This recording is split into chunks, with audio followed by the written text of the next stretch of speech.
Bismillahirrahmanirrahim. Alhamdulillahirabbil alamin. Wassalatu wassalamu ala asyrafil anbiya'i wa sayyidil mursalin nabiyyina Muhammadin wa ala alihi wa sahbihi wa man tabi'ahum bi ihsanin ila yaumiddin. Jamaah sekalian rahimani wa rahimakumullah. Pada kesempatan yang baik ini kita akan membaca dan menjawab pertanyaan dari saudari kita Ratih Fitriani dari Jawa Tengah, kota Surakarta. Pertanyaannya, Assalamualaikum. Waalaikumsalam warahmatullahi wabarakatuh. Saya mau bertanya, yang pertama, saya ikut jadi penjual di toko online. Mau tanya, kalau barang yang saya tawarkan itu, kalau nanti ada yang pesan, baru saya ambilkan ke supplier. Apa boleh? Jadi posisi ini saya menawarkan barang, tapi barangnya masih ada di supplier. Kemudian pertanyaan yang kedua, barang sudah ready, kemudian dari pihak pembeli transfer. Tapi kalau si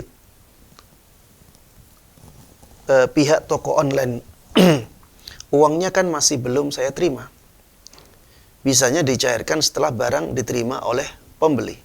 Apa hal tersebut dibolehkan? Kemudian yang ketiga, hukum menjadi drop shipper. Taib. Pertanyaan yang pertama dan yang ketiga sebenarnya sama ya. Hukum menjadi drop shipper. Taib. Apabila skemanya adalah skema akad salam, maka akad salam dibolehkan.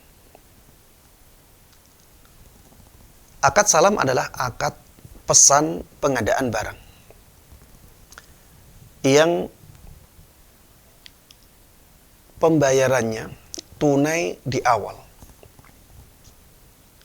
Pembayarannya tunai di awal. Dan di dalam akad salam ini, syariat membolehkan kita menjual sesuatu dengan sifat-sifat yang sudah kita sebutkan secara jelas, dan waktu penyerahannya juga jelas, padahal barang tersebut belum kita miliki. Makanya namanya akad pesan pengadaan barang. Jadi barangnya belum ada, tapi konsumen memesannya. Sedangkan penjual hanya berusaha untuk mencari barang tersebut di pasaran. Dan barang tersebut sudah diberikan kriteria, sudah disebutkan speknya secara jelas, kapan kira-kira bisa menyerahkannya, dengan harga yang sudah jelas di awal, dan dibayar oleh pembeli dengan tunai. Maka yang seperti ini dibolehkan. Kalau praktek dropshippernya seperti ini, maka tidak ada masalah. Karena itu masuk dalam skema akad salam.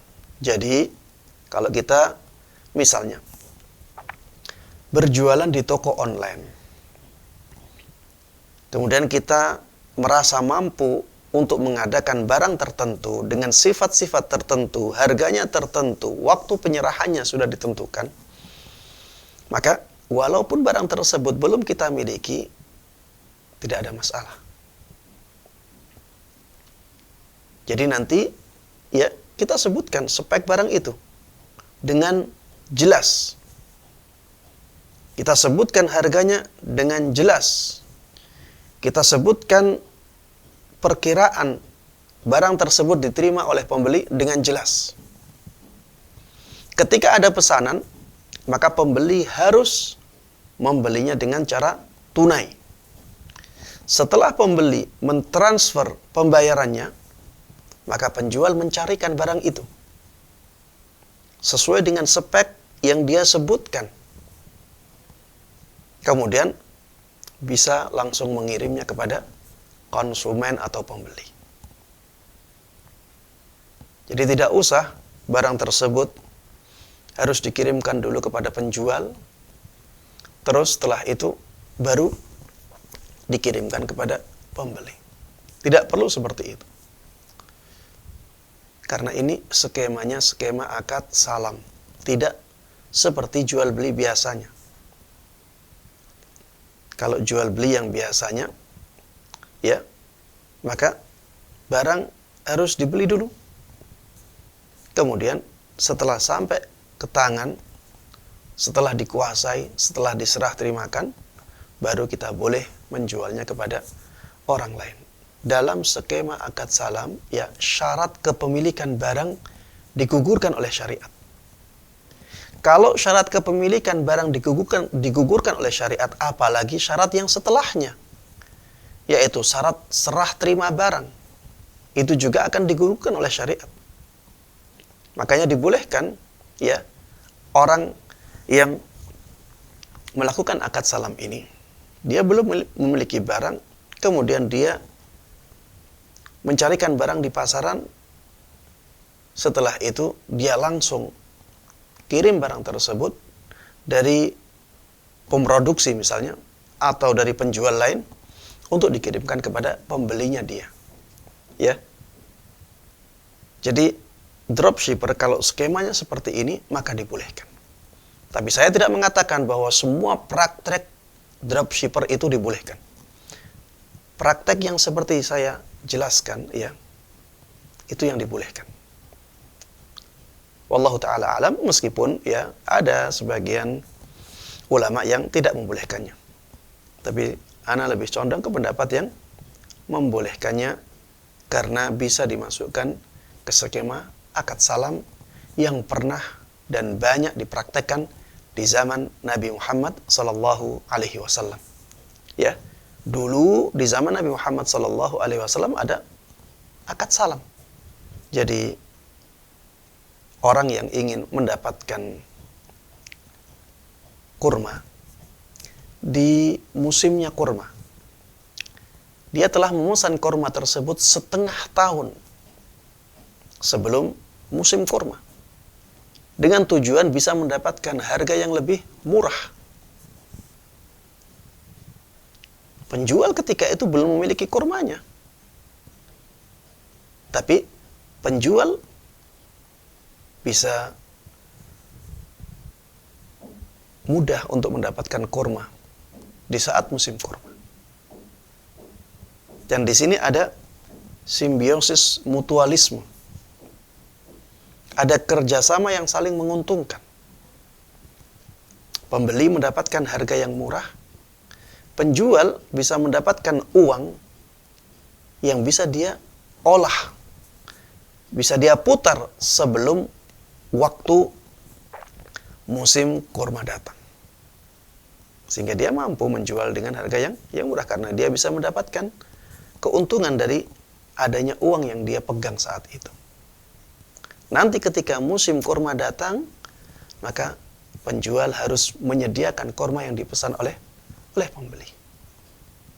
Dan di dalam hadis tersebut tidak disebutkan bahwa kurma harus sampai kepada dia dulu kemudian baru kepada pembeli. Tidak ada syarat seperti itu, ya. Sehingga dropshipper yang seperti saya jelaskan tadi bisa disamakan kepada akad yang ini. Wallahu taala a'lam. Kemudian pertanyaan yang kedua ini, ya, barang sudah ready, kemudian dari pihak pembeli transfer, tapi belum diterima uangnya. Apakah seperti ini dibolehkan? Biasanya toko online itu menempatkan atau mengirimkan uang yang ditransfer oleh pembeli kemana? Ke rekening bersama. Tujuannya apa? Untuk mengamankan harta. Dan ini sudah sesuai dengan kesepakatan. Penjual sepakat seperti itu, pembeli juga sepakat seperti itu. Maka yang seperti ini tidak menjadi masalah. Yang seperti ini tidak menjadi masalah. Pembeli sudah dianggap telah melunasi pembayarannya. Hanya saja pembayaran, ya, uang hasil pembayaran dijaga agar tidak disalahgunakan. Karena nantinya pembeli kalau komplain atau mengabarkan bahwa barang ternyata tidak sampai, maka uang tersebut bisa kembali. Atau misalnya penjual tidak sanggup mengirimkan barang, uang bisa kembali kepada pembeli. Sehingga rekening bersama ini ya sebenarnya adalah untuk kemaslahatan kedua belah pihak. Mungkin ada yang bertanya, Ustadz, penjual manfaatnya dari mana? Maka jawabannya, manfaat untuk penjual dalam masalah rekening bersama ini adalah adanya kepercayaan dari pembeli. Sehingga pembeli berani untuk membeli dari penjual itu. Kalau tidak ada rekening bersama, bisa saja pembeli merasa takut. Nanti saya bayar, barangnya nggak kembali. Barangnya tidak dikirimkan. Kalau tidak ada kepercayaan, maka jual beli akan semakin sulit. Semakin sedikit. Dari sini, penjual mendapatkan manfaat ya dari rekening bersama itu. Yaitu dari kepercayaan pembeli untuk mentransfer uangnya. Untuk melakukan jual beli. Ya.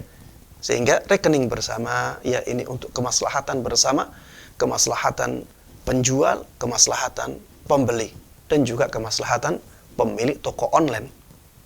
Sehingga ya yang seperti ini dibolehkan dan masuk dalam keumuman hadis Nabi Muhammad SAW, al-muslimuna ala syurutihim, bahwa kaum muslimin itu terikat dengan syarat-syarat yang dibuat di antara mereka.